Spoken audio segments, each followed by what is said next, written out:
इसको करेंगे अच्छे से धनिया एक तो अच्छी सी खुशबू देगा और इसके कलर को और खूबसूरत बना देगा। अस्सलाम वालेकुम मेरे प्यारे दोस्तों, कैसे हो? मैं हूं शेफ़ अल्ताफ़। आज हम बना रहे हैं करेले। करेले का सबसे मुश्किल जो है वो है इसकी कड़वाहट ख़त्म करना, लेकिन मैं आपको जो तरीका कर बताऊंगा उससे आसान लगेगा आपको इसकी कड़वाहट ख़त्म करना। बनाने का तरीका बहुत सिंपल और इजी, फास्ट बन जाती है। करेले आपके बिल्कुल फ्रेश और ग्रीन होने चाहिए। करेले को अपने ऊपर से काटना है, वन साइड।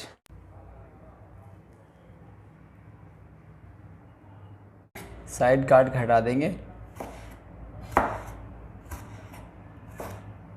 इसकी जो कटिंग है ये देखिए, मैं आपको दिखा दूं। यहाँ पे तकरीबन इतनी ही होनी चाहिए। जो है कट के, जितनी क्वांटिटी में हमारे करेले होंगे उतनी क्वांटिटी में हमारे पास प्याज होगा। हाफ़ के जी मेरे पास करेले थे और हाफ़ के जी ही मैं प्याज ले रहा हूँ। काटने का तरीका सिंपल सा आसान, बीच में दो करें और पतले पतले, या फिर ऐसे ही। थोड़ी सी हम काटेंगे ग्रीन चिली, तकरीबन 8 से 10, सिंपल सालन की तरह। अगर वेजिटेबल में तीखापन ना हो तो वेजिटेबल का मज़ा नहीं आता। बनाने का तरीका 200 ml जाएगा इसमें घी या ऑयल। बनाने के बाद हम डालेंगे करेले, इसको करेंगे अच्छे से फ्राई।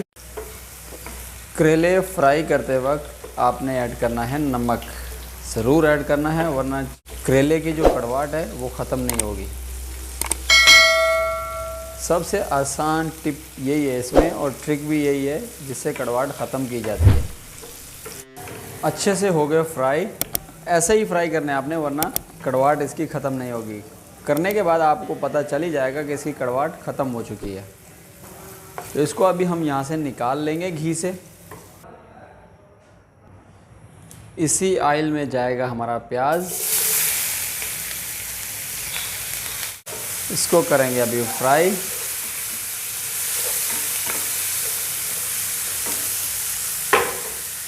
हाफ़ टी स्पून जाएगी इसमें हल्दी पाउडर। हल्दी के बाद हमने करना है इसको मिक्स। यहाँ पे डालेंगे हम चिल्ली को भी हल्का सा फ्राई करेंगे।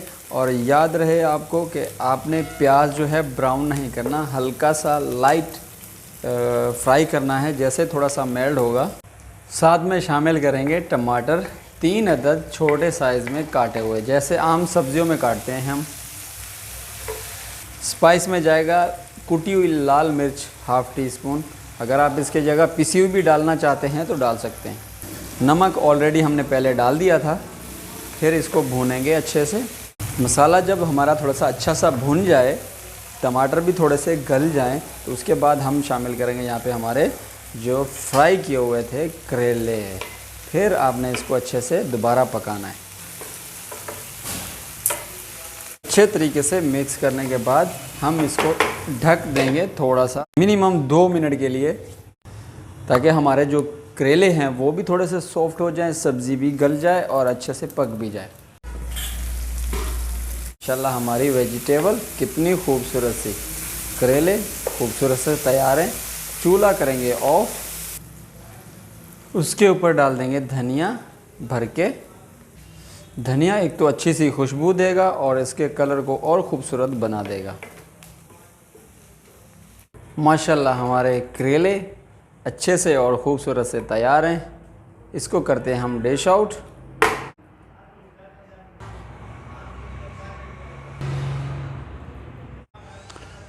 माशाल्लाह हमारे फाइनली करेले तैयार हैं। इसमें कड़वाहट बिल्कुल भी नहीं है। अगर आपको कड़वाहट मिले तो आपने ज़रूर कमेंट्स में मुझे बताना है कि आप कहाँ पे मिस्टेक कर रहे हैं, तो मैं आपको ज़रूर गाइड करूँगा। तो आज की हमारी रेसिपी हो गई कंप्लीट। मिलते हैं नेक्स्ट वीडियो में नई रेसिपी के साथ। जब तक के लिए ओके, अल्लाह हाफ़िज़।